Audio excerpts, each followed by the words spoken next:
The guests would later describe it as the moment the entire wedding changed. 1 second, the reception looked perfect. Crystal chandeliers glowed above hundreds of smiling faces. Waiters carried silver trays through the ballroom, and soft music drifted through the air like a promise of a beautiful future. The bride and groom had just exchanged vows. Family members laughed together. Cameras flashed. Everything appeared exactly as it should, except for one detail. The bride wasn't sitting at the head table. Emma Carter stood frozen near the ballroom entrance, her fingers tightening around the folds of her white wedding dress as she stared across the room in disbelief. At first, she thought she was mistaken. Surely there was some explanation. Surely someone would notice the problem and fix it immediately. But nobody moved. Nobody questioned it. Nobody seemed willing to acknowledge what was happening.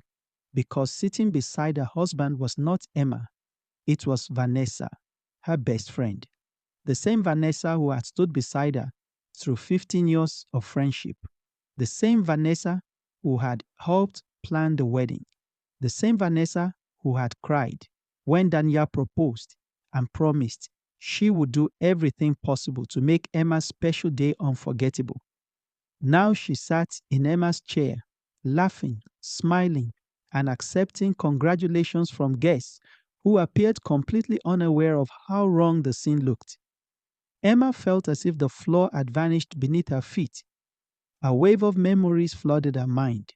She remembered meeting Vanessa in middle school when they were both awkward girls, struggling to fit in. They shared secrets, dreams, heartbreaks, and countless promises. Through failed relationships, family problems, and career struggles, they had remained inseparable. Emma trusted her completely, perhaps too completely. Looking back, the warning signs suddenly seemed obvious. Vanessa always wanted attention. When Emma earned praise, Vanessa redirected conversations toward herself. When Emma succeeded, Vanessa somehow became the victim. When Emma met Danielle 3 years earlier, Vanessa seemed supportive. But over time, she inserted herself into every part of their relationship. She volunteered to organize dates. She constantly texted Danielle. She always found reasons to be nearby. Emma dismissed every concern because trust had become a habit. Now she wondered how blind she had been. Across the ballroom, Vanessa tilted her head back and laughed at something one of the guests said. For a brief moment, she looked less like a bridesmaid and more like the woman hosting the entire celebration. Emma felt a knot tighten in her stomach. Then she noticed something unexpected. Daniel wasn't smiling. While everyone around him appeared cheerful, he seemed distracted. His eyes repeatedly scanned the crowd, searching for someone, searching for Emma. Vanessa leaned closer and spoke to him. Daniel nodded politely, but his gaze wandered away almost immediately. The sight sparked the first flicker of hope Emma had felt all evening. Maybe he didn't know what was happening. Maybe Vanessa had manipulated the seating arrangements while he was occupied greeting guests. Before Emma could decide what to do, a familiar voice interrupted her thoughts. "Why are you standing out here alone?" Emma turned and found herself facing Margaret, Daniel's grandmother. The elderly woman possessed the kind of presence that commanded respect without effort. Even at 78, her sharp eyes missed very little. For several seconds, Margaret studied Emma's face. Then her expression darkened. "My goodness," she said quietly. "Something is wrong." The simple kindness nearly broke Emma's composure. She glanced toward the head table. Margaret followed her gaze and immediately frowned. "What exactly is Vanessa doing there?" Emma swallowed hard. "I wish I knew." Margaret remained silent for a moment before speaking with certainty. "That seat belongs to you." The words hit Emma harder than she expected. All evening she had felt invisible, as though everyone had silently agreed to erase her from her own wedding. Hearing someone acknowledge the truth made her chest ache. Margaret gently squeezed her hand. "Danielle has been asking about you." Emma looked up. "He has?" "Several times.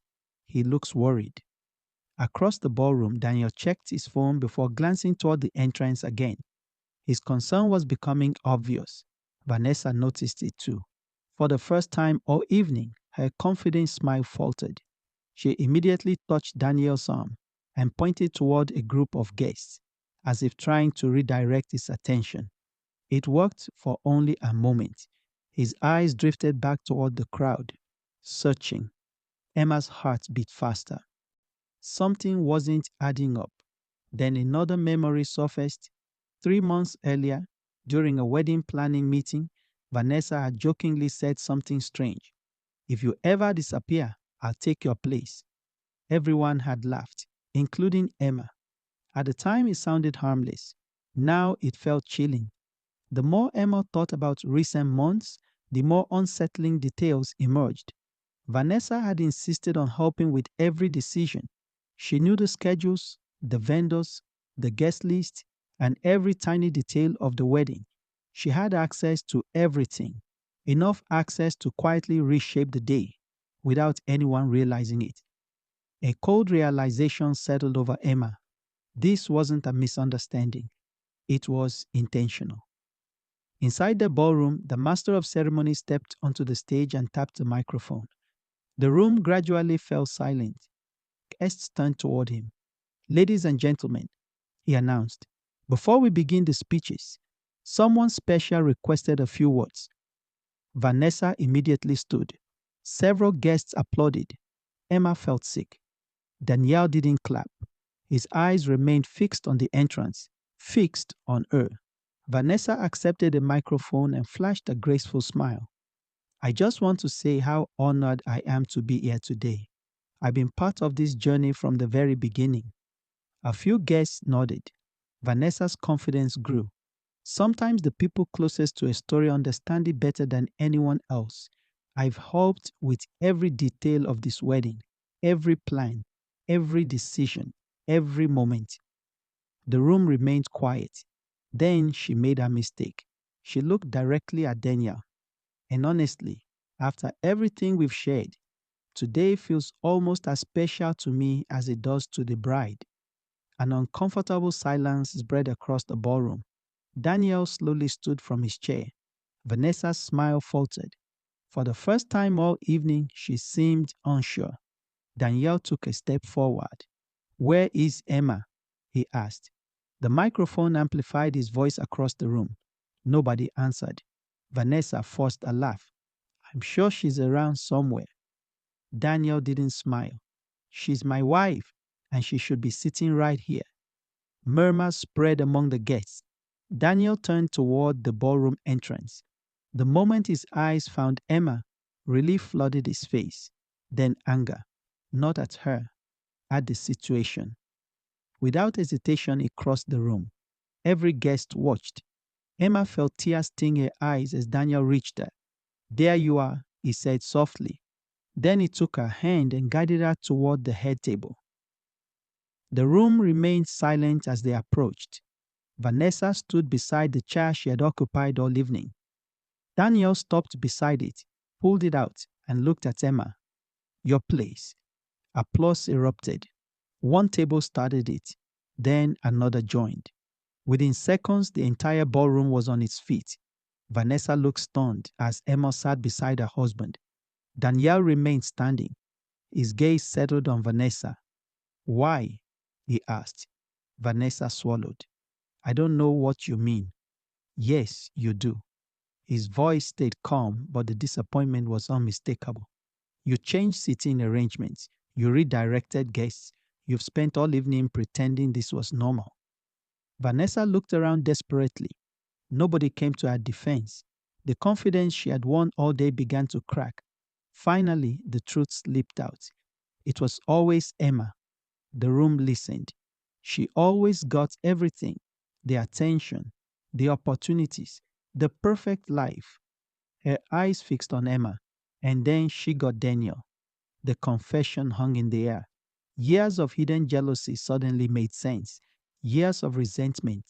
Years of pretending to be supportive while secretly envying the woman she called her best friend.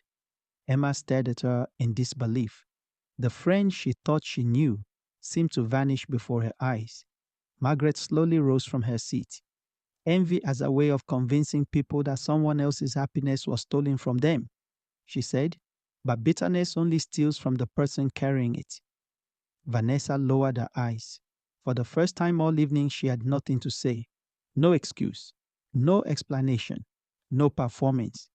A few moments later, she placed the microphone on the table and quietly walked toward the exit. Nobody stopped her. The doors closed behind her, and the tension seemed to leave with her. Music gradually returned, conversations resumed, guests settled back into their seats.